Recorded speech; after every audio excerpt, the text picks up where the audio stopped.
हा, कोण कोण आहे लाईव्ह? Hello hello.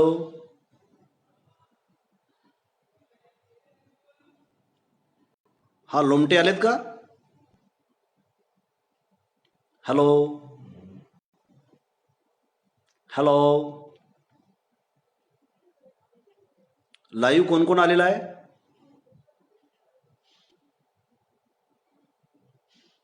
कोणी मला लाईव्ह पाहत असेल तर कृपया कॉमेंट करा.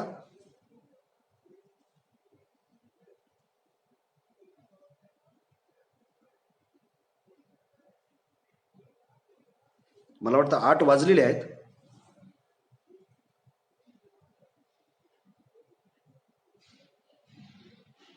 ऋषीमणी लोखंडे, हा जय भीम.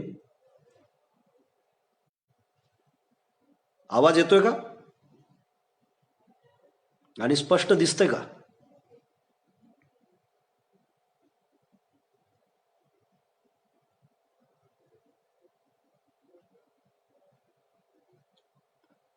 आपण एकटेच आलेले दिसताय, आणखी आपले सहकारी मित्र येऊ देत, कारण वर्गामध्ये सगळे विद्यार्थी उपस्थित झाले तरच आम्ही शिकवायला सुरुवात करतो. तशी आम्हाला सवय पडलेली आहे.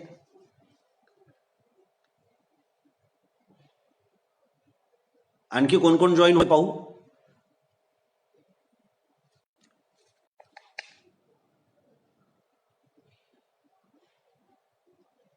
हा, लोमटे आले का? निपन लोमटे,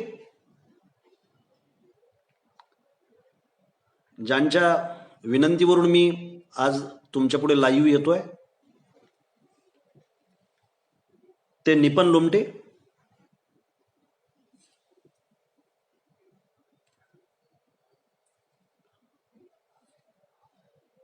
करायचं का, सुरू करायचं का? बघ, मला असं वाटतं की आणखी बरेच लोक यायचे बाकी आहे. आता आम्ही प्राध्यापक असल्यामुळं वेळेचं महत्त्व जाणतो.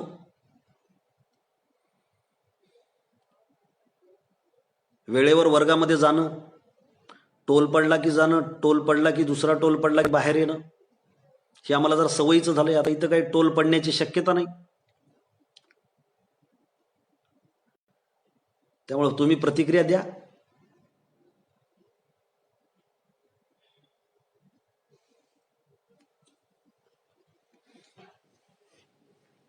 निपन लोमटे म्हणजे रवींद्र लोमटेच का?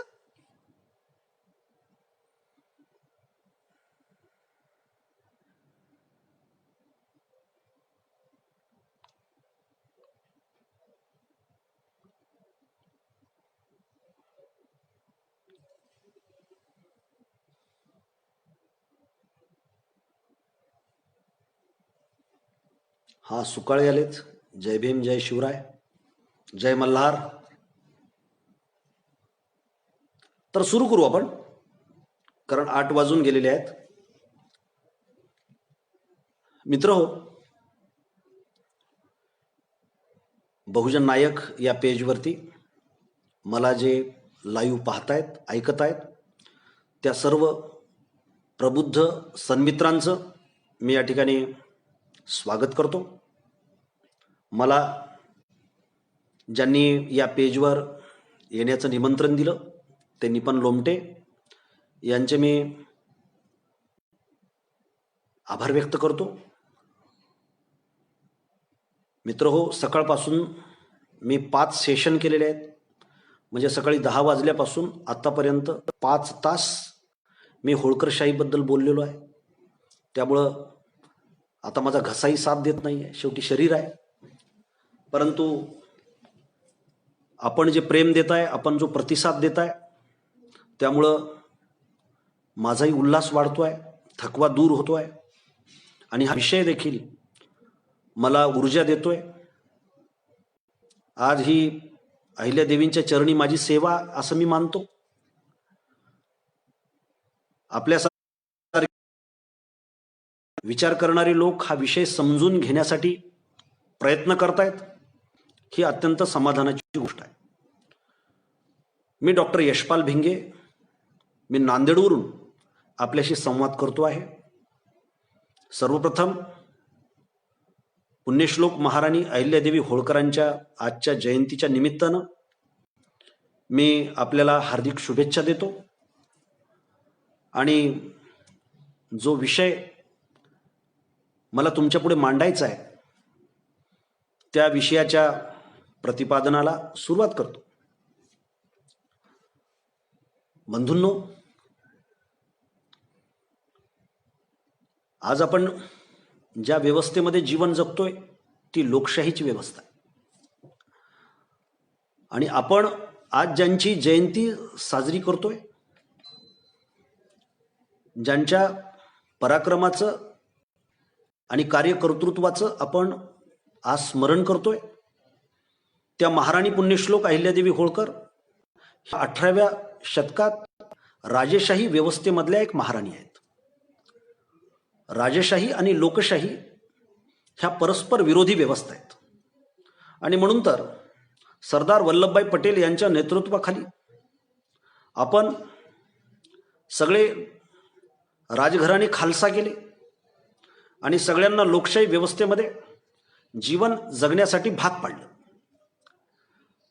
म्हणजे लोकशाही व्यवस्था ही राजेशाही व्यवस्थेच्या विरोधातली व्यवस्था जर असेल तर लोकशाहीमध्ये जीवन जगणाऱ्या समाजानं राजेशाहीमधल्या एका महाराणीचं स्मरण का करावं? आता तर आपल्या भारतामध्ये अनेक राजे होऊन गेले, अनेक सरदार होऊन गेले, अनेक महाराण्या होऊन गेल्या. सगळ्यांची कुठं आठवण आपण या लोकशाही व्यवस्थेमध्ये जीवन जगत असताना काढतो? त्यांची मोजदातच करायची झाली तर कर्नाटकाची राणी चन्नम्मा, महाराष्ट्रामधले छत्रपती शिवाजी महाराज, मध्य प्रदेशमधल्या पुण्यश्लोक महाराणी अहिल्यादेवी होळकर, पंजाबमधले गुरु गोविंद सिंग, त्याच्या पुढचं एकही नाव आपल्याला आठवत नाही. हा मध्ये आमचे चित्तोड महाराणा प्रताप, या लोकांची आठवण होते लोकशाही व्यवस्थेमधल्या समाजाला. बाकीचे राजे तर आम्ही पार विसरून गेलो, त्यांचे थडगे देखील आम्हाला माहीत नाहीत कुठे आहेत काय. काय यांची आठवण येते हो? त्याचं मुख्य कारण लोकशाही व्यवस्थेला मार्गदर्शन करणारं त्यांचं कर्तृत्व आहे. छत्रपती शिवाजी महाराजांचं स्वराज्य म्हणजे काय? त्यांच्या स्वराज्याची कल्पना म्हणजे या देशातल्या बहुजन समाजाच्या स्वातंत्र्याचा पहिला लढा आहे. हे जर आपण समजून घ्या. नाहीतर दक्षिणेमध्ये शिवाजीचं राज्य केवढं, शिवाजीची ताकद केवढी, परंतु स्वतःला हिंदुस्थानचा पातशाह म्हणणारा शहेनशाही आलम औरंगजेब शिवाजी महाराजांच्या निर्वाणानंतर या महाराष्ट्रामध्ये उतरतो, दक्षिणेत उतरतो. आणि मराठेशाहीच्या इतिहासामध्ये जे घडतं ते जगाच्या पाठीवर कुठेच घडलेलं नाही. ते म्हणजे हे आहे की सिंहासनावरती कोणी विराजमान नाही, जनता लढते आहे.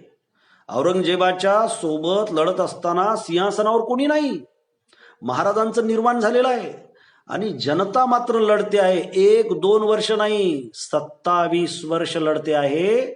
जगाच्या पाठीवर कुठेही घडलं काय? का घडलं?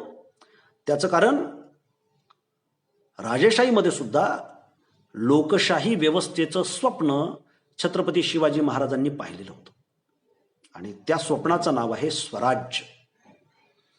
आणि त्यामुळं शेतकऱ्यांना सुखी करायचंय, 18 पगड जातीतल्या लोकांना सुखी करायचंय, तशी व्यवस्था आपल्याला निर्माण करायची आहे. त्याला आपण स्वराज्य असं नाव देऊ. ही शिवाजी महाराजांची एक भूमिका होती. आणि त्यामुळे ज्यांच्या हातामध्ये झाडू होते, ज्यांच्या हातामध्ये नांगर होते, ज्यांच्या हातामध्ये बलुतेदारीची कामं होती, त्या सगळ्यांच्या हातामध्ये शस्त्र देऊन महाराजांनी त्यांना स्वराज्याचा लढा लढायला लावलं. हे राज्य माझं आहे असं त्यांनी कधी म्हटलं नाही. हे राज्य रयतेचे राज्य आहे असं म्हटलं. म्हणून शिवाजी महाराजांच्या परंपरेमध्ये होळकर येतात.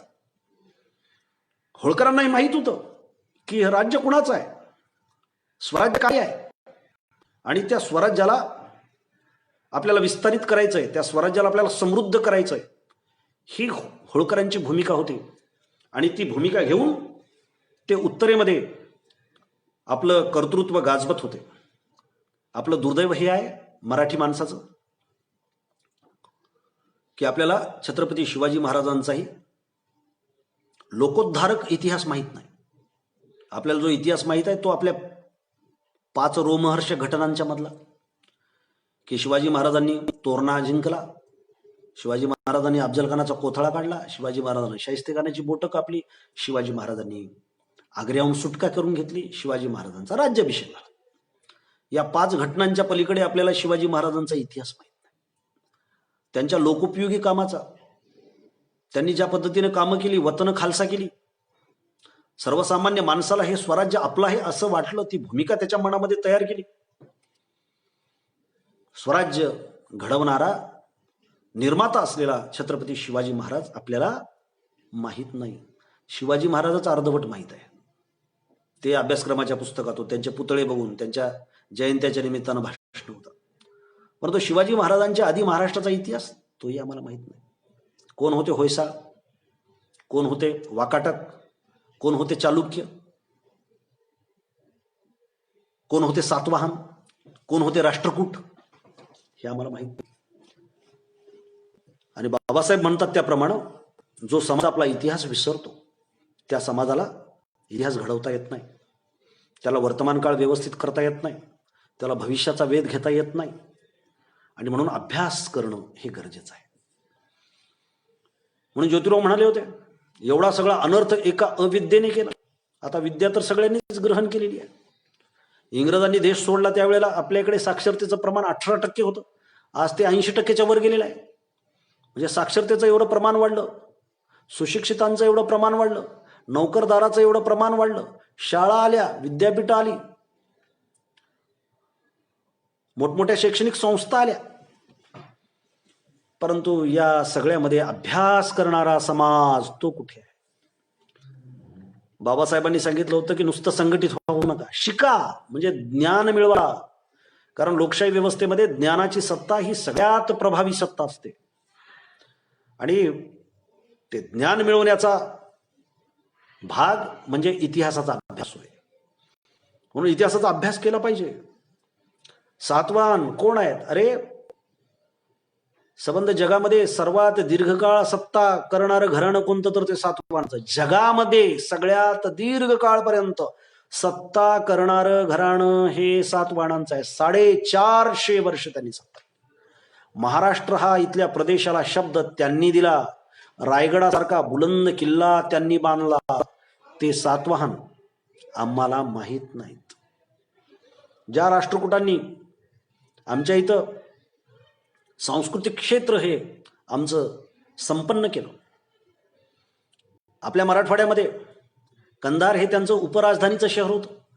राष्ट्रकुटांनी कंधारला बांधलेला भुईकोट किल्ला आहे. आपल्याला तर ते माहीत सुद्धा नाही. आमच्या पूर्वजांनी सगळं निर्माण केलं हो, पण त्याकडे पाहण्याची आमच्याकडे दृष्टी नाही, आमच्याकडे अभ्यास नाही. किल्ले बघायला जातो, लेण्या बघायला जातो, मूर्त्या बघायला जातो आणि तिथे आय लव्ह यू करून येतो. तिचं नाव, त्याचं नाव, बदामाचं चिन्ह, जसं काय याच्या बापाच्या नावानं बैनामा करून दिलेला आहे. आपल्यासारखे मूर्ख अवलादी मला वाटतं जगाच्या पाठीवर कुठे नसतील की ज्यांना पूर्वजांचा पराक्रम माहीत नाही, तो इतिहास माहीत नाही. एवढा वैभवशाली इतिहास जगाच्या पाठीवर कुठल्या समाजाला असेल हे मला खरोखरच पडलेला प्रश्न आहे. परंतु ते पूर्वजांचं वैभव समजून घेणारी प्रज्ञा आम्ही विकसित केली नाही. शिक्षण वाढलं, नोकऱ्या मिळाल्या, आरक्षणाच्या माध्यमातून आम्ही प्रगती पण केली, परंतु ज्ञानाच्या पातळीवर मात्र सगळं अंधार आहे, असे तर आज बघायला मिळतं. आणि दुसरा मुद्दा हा आहे की शिक्षणाचं प्रमाण वाढलं, फुले शाहू आंबेडकरांचं उठता बसता नाव आम्ही घ्यायला लागलो, परंतु इतिहासाकडे जातीच्या चष्म्यातून पाहायला लागलो. होळकरांचा इतिहास म्हटल्यानंतर मग भिंगे सरच तिथं बोलणार का? तर भिंगे सर धनगर आहेत आणि होळकर धनगराचे होते. म्हणजे याचा अर्थ भिंगे सर बाबासाहेबांवर बोलतात, भिंगे सर बुद्ध तत्वज्ञानावर बोलतात, भिंगे सर महान बसवांनावर बोलतात, भिंगे सर लोकशाहीर अण्णाभाऊ साठ्यांच्या वरती बोलतात, गाडगेबाबाच्या वरती बोलतात.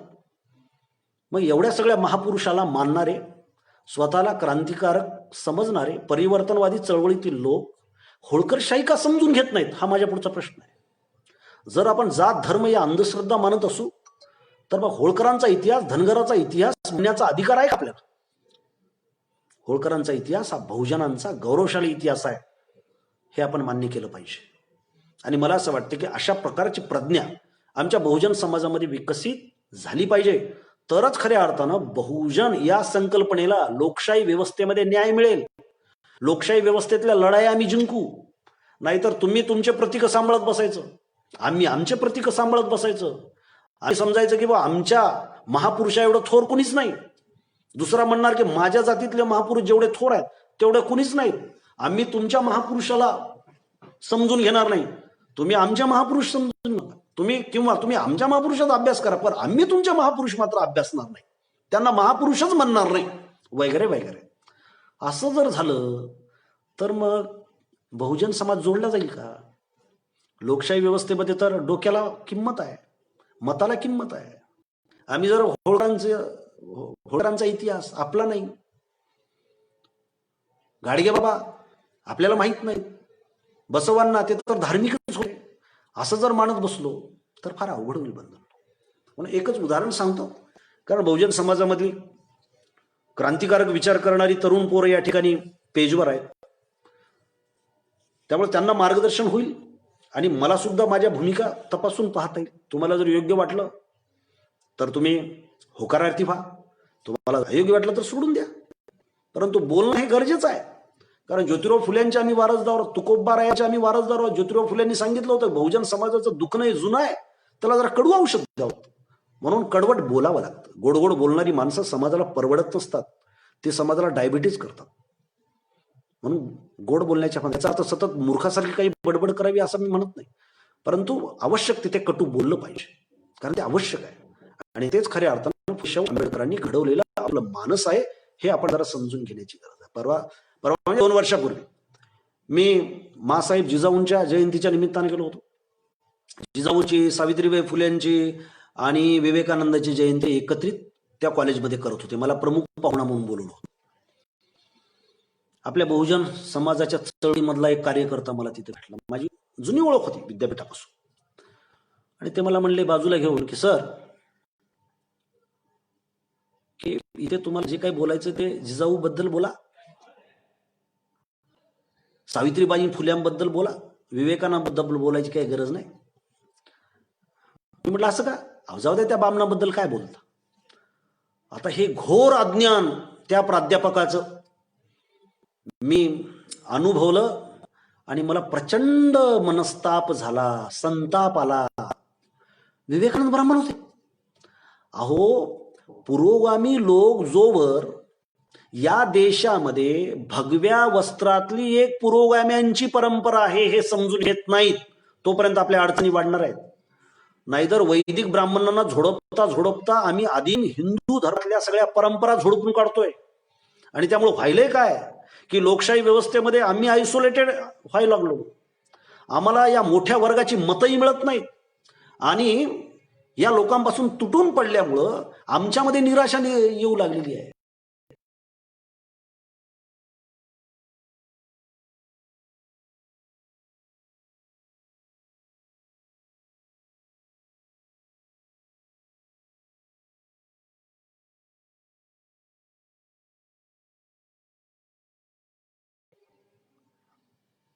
हॅलो शरद कसबे, आवाज येतोय का?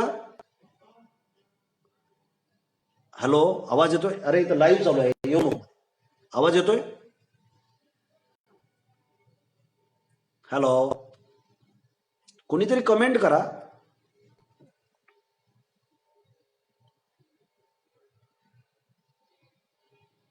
Hello,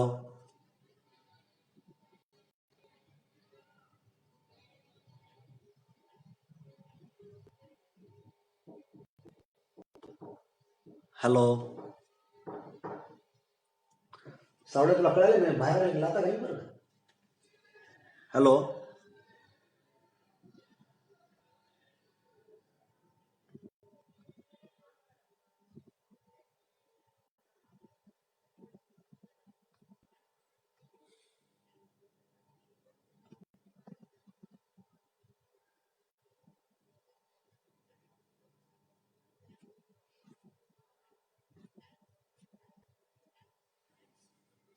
hello.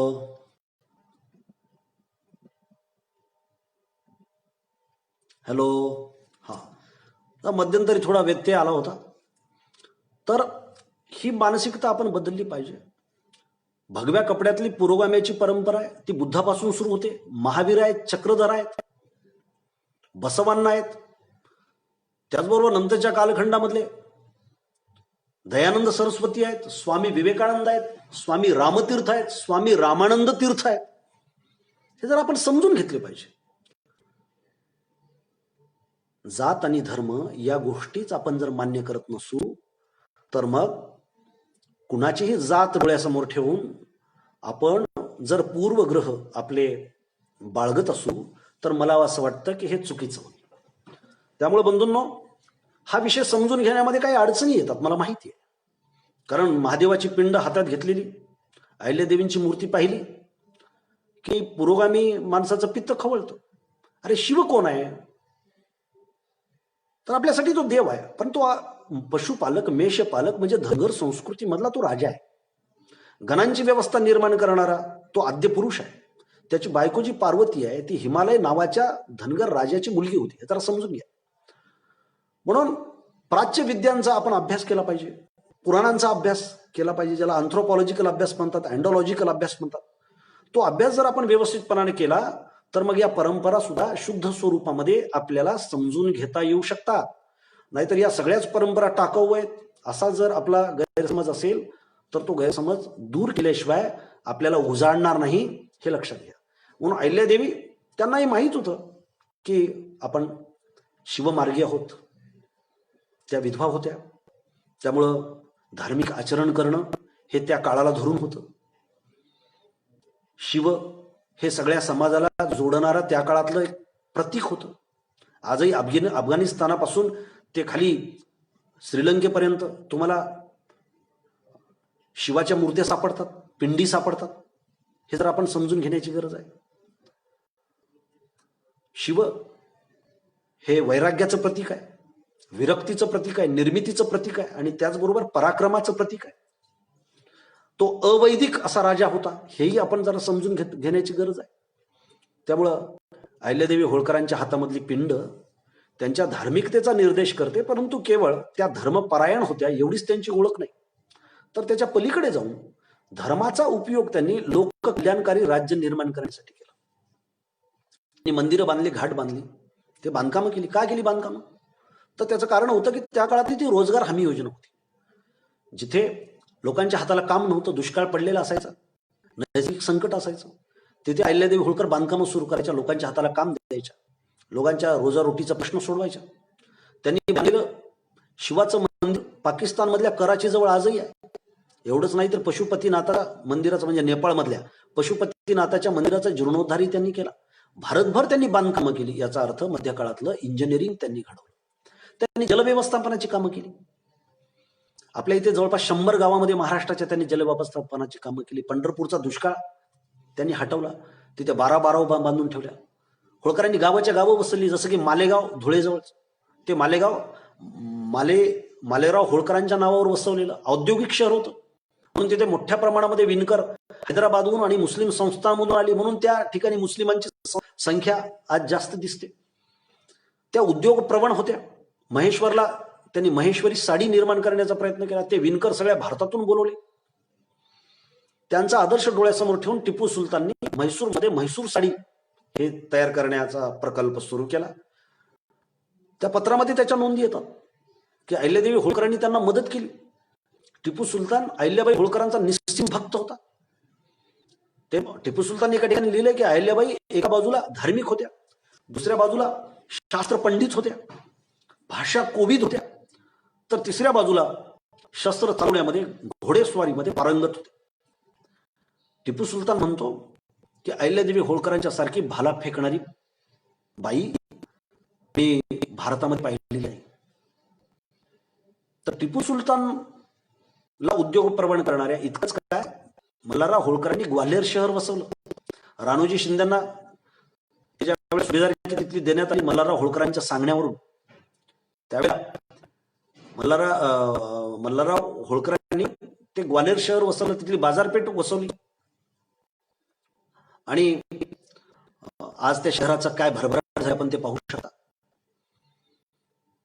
अहिल्यादेवीने ही सगळी कामं केली. त्याचं धार्मिक अधिष्ठान जरी असलं तरी मुख्य म्हणजे लोकोपयोगी राजकारण करण्यावर त्यांचा भर होता. 1761 मध्ये पानिपत झाल्यानंतर तिथले प्रेत उचलायला अहिल्याबाई देवी गेल्या. तिथल्या जखमी माणसांना त्यांनी आणलं. त्यांची सेवा शुश्रूषा इंदोरमध्ये केली.